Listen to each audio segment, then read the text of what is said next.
其实啊，大美和欧洲制裁咱们中国有一个真相一直被大家忽略了，那就是你们有没有想过，可能啊不是我们打断了他们的霸权，而是我们打断了他们能掠夺世界经济最后的手段呢？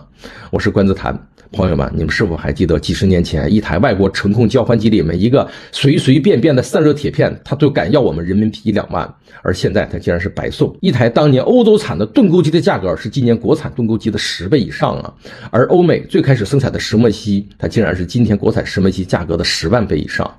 欧美它到底用高科技产品掠夺世界经济，掠夺这个世界的财富，掠夺了多少呢？其实欧美这些大国，他们普遍性的特点是什么？那就是一个抢劫型的国家。其实从公元800年左右的查理大帝统一欧洲后，其实就定下了欧美国家的调子，那就是必须依靠对外抢劫才能维持帝国的延续和生命。你想当年十字军东征，其本质和匈奴冲出草原劫掠中原王朝没有什么区别，只不过是欧洲人很聪明，他们改了个名字，不叫十字军抢劫，而叫十字军东征。但是它真正的名字不就是十字军抢劫吗？正是十字军不断于对于富庶的阿拉伯地区的抢劫，用大陆外的财富来供养本国，才能让欧洲大陆一直续命啊！等到15世纪左右的欧洲，他们又找到了新的抢劫方法，就是利用武器的代差，用武力抢劫全世界不发达的地区，用海外的财富来供养本国。而工业革命的本质是什么？就是利用高科技产品的高溢价去掠夺不发达国家的经济财富还有资源呢。你比如说工业革命最初，也就是最主要的产品棉布，